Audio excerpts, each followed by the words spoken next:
चलिए, आप सभी जितने भी लोग 11th क्लास में, तो सीधा बढ़ जाइए सब कोई, हाँ एकदम ताजगी में आ जाइए। 11th क्लास के बच्चे जरा जोर से बताइए जरा सा, आप लोग यहाँ पर मौजूद हैं?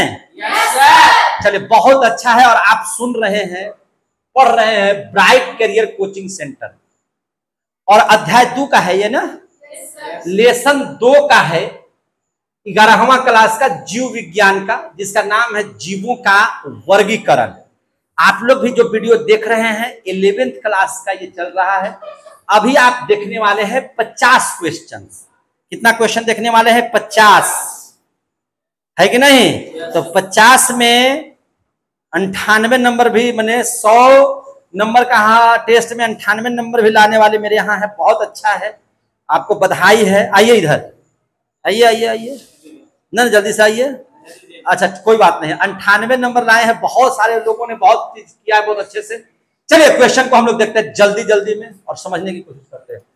जीवों का वैज्ञानिक नाम किस भाषा में होता है बताने की जरूरत नहीं है। किस भाषा में होता है बताइए? लैटिन भाषा में। लैटिन भाषा में, है ना। दूसरा, द्विपद नामकरण पद्धति किस वैज्ञानिक ने दिया था? ये याद करने का चीज है, पढ़ाए भी हैं आप लोगों को बहुत बढ़िया से। द्विपद नामकरण पद्धति किस वैज्ञानिक ने दिया था? जल्दी से बताइए। बहुत बढ़िया, लिनियस ने दिया था। तीसरा, सबसे पहले जीवों का वर्गीकरण किसने किया था? थेल्स ने। अच्छा अरस्तु, एक सॉरी, अरे यार थेल्स तो मैथ, कभी कभी लगता है कि मैथ में पढ़ा रहे हैं। चलिए हाँ ठीक है, किसने दिया था? अरस्तु ने। और चौथा, 5 जगत प्रणाली का प्रस्ताव किस वैज्ञानिक ने दिया था? तो इसका भी वेक्टर हो जाएगा। किसका हो जाएगा? वेक्टर। चलिए अभी मैथ का क्लास नहीं है, अभी क्लास बायोलॉजी का चल रहा है, मत आगे चले। 5वां, आधुनिक वर्गीकरण प्रणाली का मुख्य आधार क्या है? बताइए जल्दी से, जोर से बोलिए ना। आनुवांशिक समानता। आप लोग को सब याद है? क्या है? याद है कि नहीं? याद है कि नहीं याद है? अब बताइए छठा क्वेश्चन, जीवों की सबसे छोटी संरचनात्मक एवं क्रियात्मक इकाई क्या कहलाती है? तो यह कोशिका की परिभाषा ही है ना। किसी भी जीव शरीर की संरचनात्मक एवं क्रियात्मक इकाई को क्या कहते हैं? कोशिका। कोशिका एकदम अलग से पढ़ाए हैं, है ना, एकदम अलग से। जिसे आप लोगों को दिक्कत हो रहा था तो हम सोचे कि 11th में भी कोशिका से ही हम शुरू करें, और पहला चैप्टर के तौर पर हम कोशिका ही पढ़ाए थे, समझे ना। आगे आइए, निम्नलिखित में से कौन सा प्रोकैरियोटिक जीव है? प्रोकैरियोटिक और यूकैरियोटिक आप लोगों को बहुत अच्छा से पढ़ाए हैं, जिसको हम एकदम सीधा से नहीं दिखाई दिया। प्रोकैरियोटिक आपको जब सेंडिमेंटेशन कोएफिशिएंट पढ़ा रहे होंगे 70s और 80s, 70s प्रोकैरियोटिक, 80s क्या हो गया? यूकैरियोटिक। 7वां नंबर जो प्रश्न है, जल्दी से बताइए कि निम्नलिखित में से कौन सा प्रोकैरियोटिक जीव है? तो जीवाणु है। सीधा सीधे आंसर, कोई विकल्प की जरूरत नहीं है। 8वां, वायरस को किस श्रेणी में रखा जाता है? जीव और निर्जीव दोनों के बीच में। भैया वायरस के बारे में हम लोग बहुत अध्ययन किए थे। हमने कहा था कि ये महात्मा गांधी है, न बढ़िया से ये नरम दल है, न बढ़िया से ये गरम दल है कि नहीं? है ना।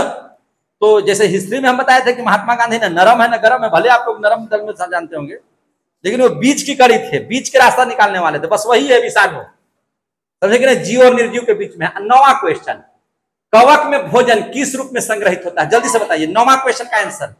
9वां क्वेश्चन, ग्लाइकोजन के माध्यम, अधिक ग्लाइकोजन में के रूप में संग्रहित रहता है।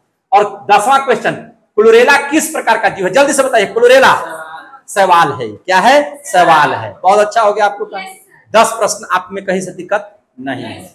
चलिए बहुत अच्छा है, आप लोग पढ़ रहे हैं। ये है ब्राइट करियर कोचिंग सेंटर, जहां पे बच्चे बायोलॉजी का प्रैक्टिस कर रहे हैं। लेसन नंबर 2, जिसका नाम है जीवों का वर्गीकरण। मैं बीतू सर आप सभी लोगों को हृदय से आप लोगों को प्रणाम करता हूं, नमन करता हूं। आप देख रहे हैं मेरे साथ 50 प्रश्न, जिसमें 10 सोल्व हो गया। 11वां नंबर देखिए, 11 नंबर देखिए, 5 जगत प्रणाली में कुल कितने जैविक जगत हैं? 5 जगत है ये तो 5। 12वां क्वेश्चन, निम्न में से कौन सा जंतु है न कि पादप? जल्दी बताइए। ऐसे ही आप देखिएगा तो पता चल जाएगा क्या है। देखिए मूस, मूस माने चूहा, तो चूहा निम्न में कौन सा जंतु है न कि पादप? जंतु अमीबा भी जंतु है, शैवाल, मूस, लेकिन अमीबा इसका आंसर हो जाएगा। आगे मेरा मोबाइल नंबर लिख लीजिएगा, यूट्यूब पर भी अगर सर्च मारिएगा तो यहाँ पे आ जाएगा, सब डाला जाएगा, ठीक है ना, सब डाला जाएगा, ये सब चला जाएगा, जितना पढ़ रहे हैं सब जाएगा, सब यूट्यूब पर सर्च मारिए, लाइक कीजिए, सब्सक्राइब कीजिए। हम जानते हैं कि आप लोग देखते हैं नैया नदी बीच नैया डोले, उसको छोड़ करके थोड़ा सा बीटू सर का भी देखते रहिए, है कि नहीं, आप लोग बढ़ाइए। गोह में हम हैं आपके साथ, बताइए ना, गोह 534वां प्रखंड है भैया, 534 प्रखंड में हम गोह से आते हैं, हम थोड़ी पटना में पढ़ा रहे हैं, गया में पढ़ा रहे हैं, गोह वालों मारिए ना लाइक।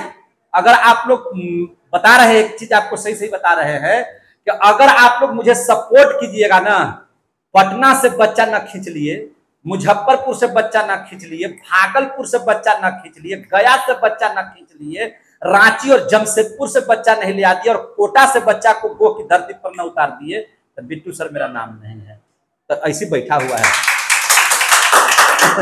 नहीं, सपोर्ट आप कीजिएगा, गो के लोग गो को भी सपोर्ट नहीं कीजिएगा, किसे कीजिएगा, बाहर वाला काला को सपोर्ट करते हैं। आगे देखे प्रोकैरियोटिक, फिर आ गया वही चीज। 13वां नंबर क्वेश्चन है, जल्दी से बताइए, प्रोकैरियोटिक कोशिका की विशेषता क्या है? तो प्रोकैरियोटिक, हाँ बोलिए, केंद्रक ही नहीं होता है उसमें, ठीक है ना। आगे 14 मोनेरा जगत पढ़े हैं, बड़ी बढ़िया से मोनेरा जगत पढ़े हैं कि नहीं पढ़े हैं? तो मोनेरा जगत में कौन से जीव शामिल होते हैं बताइए, जोर से बोलिए ना। आगे बताइए, अमीबा किस संरचना की मदद से चलता है? अमीबा, जल्दी से बताइए, 15 नंबर क्वेश्चन का आंसर बताइए जल्दी से। हाँ, अब हम आगे बढ़ेंगे। युगलिना में कौन सा गुण पादप, सी हो जाएगा आंसर, युगलिना में कौन सा गुण पादप और जंतु दोनों में होता है? जल्दी बताइए, जल्दी से बताइए। क्लोरोप्लास्ट, बिल्कुल ऐसी 98 नंबर लाया है, बिल्कुल सही। आगे बताइए 17 नंबर, लाइकेन किसका संयोजन है? जल्दी से बताइए। लाइकेन, लाइकेन 20 बार पढ़े होंगे लाइकेन के बारे में, जल्दी से बताइए। आए सवाल और कवक, बहुत अच्छा। 18 नंबर क्वेश्चन देखिए, आप लोग नहीं आए थे, यही सब ना कमी हो गया, आते तो कितना मजा आता। 18 नंबर क्वेश्चन था, वायरस में यानी कि वही विषाणु में आनुवांशिक पदार्थ कौन सा होता है? जल्दी से बताइए, बोलिए, डीएनए या आरएनए। चलिए, कोई एक ही को होगा, डीएनए या आरएनए, दोनों नहीं होगा, याद रखिएगा इसमें। 19वां, प्लाज्मोडियम किस रोग का कारक है? जल्दी से बताइए। चलिए, अब हम क्या बोलेंगे, बी आंसर हो जाएगा। चलिए 20वां बताइए, वायरस, ये भी बताता है, ऐसा क्वेश्चन है, वायरस की खोज किसने किया था? आगे समझ में नहीं आया तो बी को आंसर लगा दीजिएगा, बढ़िया से हो गया। ये तो बताने का चीज नहीं है, ये तो हो गया था। चलिए अब आ जाइए क्वेश्चन नंबर 21 में, किसमें आ जाइए? 21 में। 21वां नंबर क्वेश्चन देख लीजिए जरा सा, निम्नलिखित में से द्विकोशिकीय जीव कौन सा है? चलिए, हाइड्रा आंसर हो गया, बढ़िया। 22वां में, प्रोटिस्टा जगत में कौन आता है? जल्दी से बताइए। प्रोटिस्टा जगत, हाँ युगलिना सही है। क्या है? युगलिना। तेज है, यू है तेज है। 23वां क्वेश्चन देखिए, 23वां क्वेश्चन देखिए बढ़िया से, वर्गीकरण, ना सही बता रहे हैं, देखिए इधर सही बता रहे हैं आप। 23वां क्वेश्चन, वर्गीकरण की सबसे बड़ी इकाई, आप लोग 5 पढ़े हैं, जल्दी से बताइए। वर्गीकरण की 23वां क्वेश्चन है, सबसे बड़ा जगत, ऐसे भी बोलते कि ब्रह्म, छोड़िए जगत। 24, थैले जैसे शरीर वाले जीव कौन से होते हैं? थैले जैसे, जल्दी से बताइए। चलिए आगे, कवक। 25वां, प्रोटिस्टा जगत में अधिकांश जीव होते हैं, प्रोटिस्टा जगत में अधिकांश जीव होते हैं कैसे? एक कोशिकीय, समझे कि नहीं? और जितने भी एक कोशिकीय जीव होंगे, अंग उसमें होइबे नहीं करेगा, क्योंकि एक कोशिकीय है, अंग का निर्माण कोशिका के समूह से होता है, और जो जीव एक ही कोशिका से बना है तो अंग होगा उसमें? कहीं नहीं होगा, क्योंकि कोशिका के समूह को ऊतक, ऊतक के समूह को अंग, अंग से अंग तंत्र, अंग तंत्र से जीव का निर्माण, काया का निर्माण, बॉडी का निर्माण। काया समझते ना, काया ना, गाड़ी सुने हैं देहात में, बताए थे इस तरह से, कई में घून लग जाएगा, नहीं सुने हैं सब, वही वही काया माने बॉडी, काया माने बॉडी। आगे सुनिए है ना, सबको देहाती से जोड़िए, एकदम ऐसे देखिए हमारे यहाँ की जो लेडीज थी पुरान की ना, सब बायोलॉजी में टेस्ट थी, तभी ना कहते काया में घून लग जाएगा। मैंने काया मैंने बॉडी में, हम लोग आज तक जाने में नहीं काया मैंने क्या चीज, काया मैंने बॉडी, बायोलॉजी भाषा है। कैसी भाषा है? बायोलॉजी भाषा। 26 क्वेश्चन नंबर 26 यूकैरियोटिक पर आ गया। क्वेश्चन नंबर 26 में क्या है? यूकैरियोटिक पर आ गया, बोले जल्दी से। निम्न में से कौन सा यूकैरियोटिक एक कोशिकीय जीव है? अमीबा। ये सब देखबे मत कीजिए, देख लेते हैं तो इधर ताकने नहीं पार लगता है, ठीक है ना। अगला क्वेश्चन, स्पाइरोगाइरा किस वर्ग का सदस्य है? जल्दी से 27वां नंबर क्वेश्चन बताइए जल्दी से, किसका है ये? हाँ सवाल का है, आगे बताइए। बहुत तेज है जी। टैक्सोनॉमी का जनक किसे कहा जाता है? जल्दी से बताइए, जल्दी से बताइए। फिर से गड़बड़ा रहा है तुम, जल्दी से बताइए। हाँ अब सही बताइए, किससे? हेक्कल। गलती हुआ था क्या? ये एखनी हमको जान मुझे गलती करवाते कर रही है लिनियस, है ना, कि सर जी भी बोलते कि हाँ लिनियस। क्या है नाम इसका? हेक्कल। क्या नाम है इसका? हेक्कल। याद रखिएगा। 29 नंबर क्वेश्चन ध्यान से देखिए, 29 नंबर क्वेश्चन ध्यान से देखिए। 28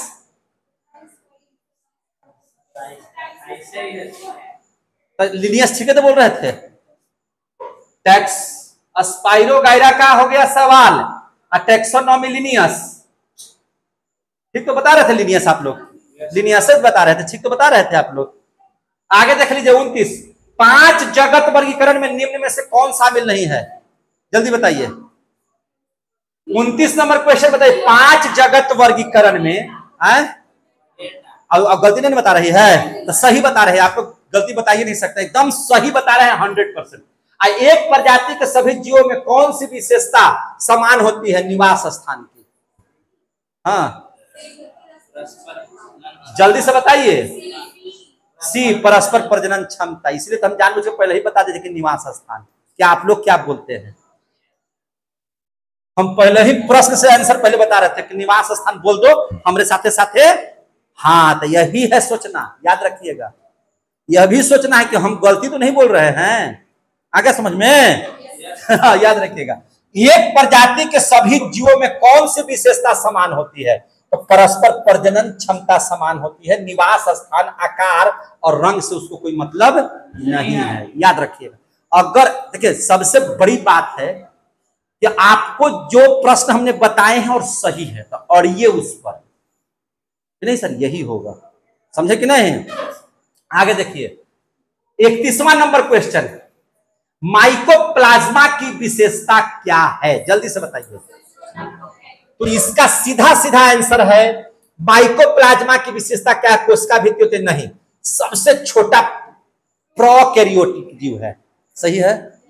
चलिए पादपों में पोषण का तरीका होता है, पादप में जो पोषण होता है उसका तरीका क्या है?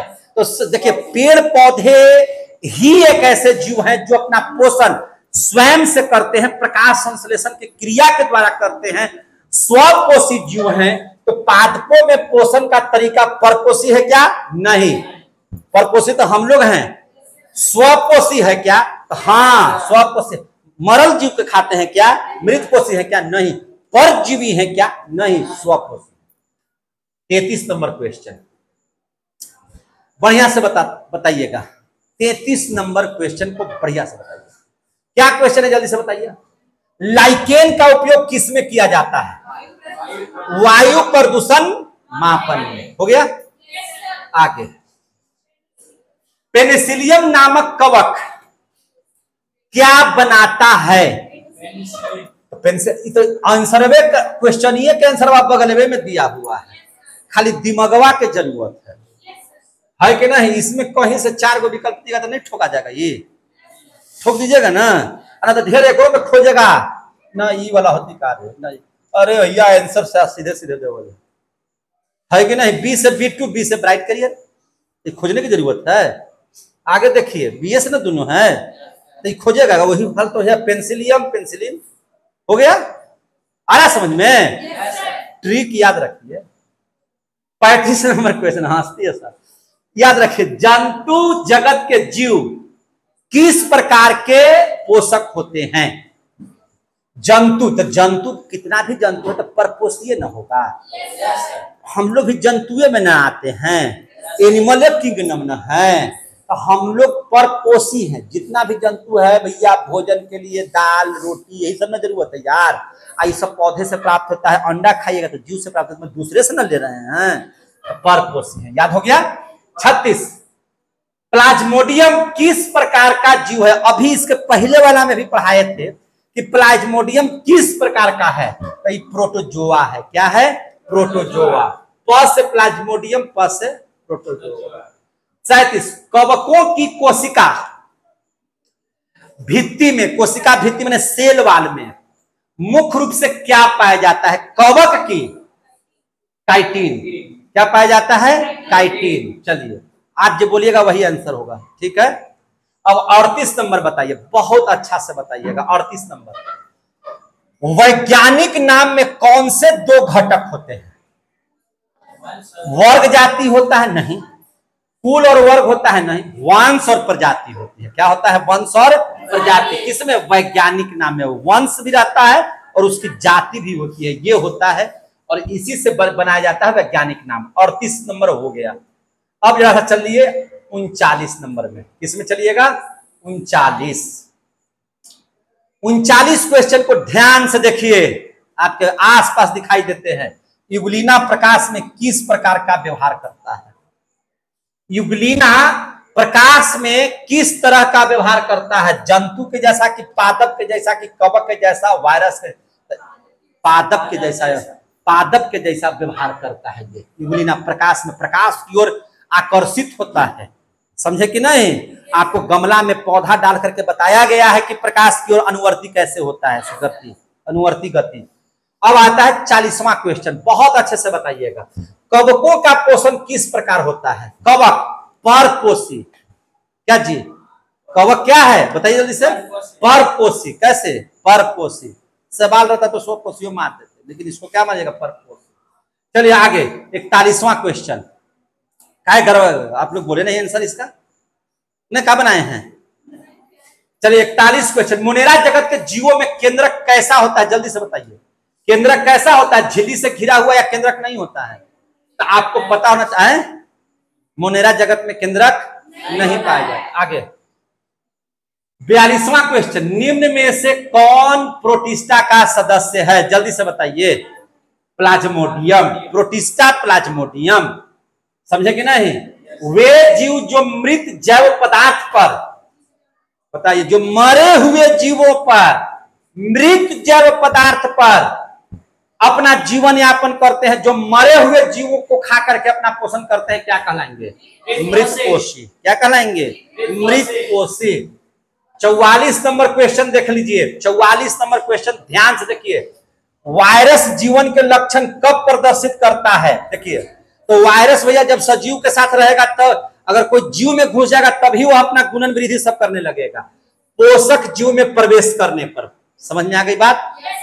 ये नहीं कि जल में रहने पर, मिट्टी में रहने पर, वायु में रहने पर विषाणु से कोई खतरा नहीं, लेकिन किसी के शरीर में आ गया तो वो अपना गुणन वृद्धि करना शुरू कर दे, यानी कि पोषक जीव में प्रवेश करने पर। अब आ जाइए 45 नंबर क्वेश्चन। 45 लाइकेन को जैव सूचक क्यों कहा जाता है? वायु की शुद्धता मापने के लिए। एकदम डायरेक्ट आंसर। आगे 46 नंबर क्वेश्चन। सबसे सरल जीव माने जाते हैं कौन? मोनेरा। ठीक है, कैवान आंसर है सी।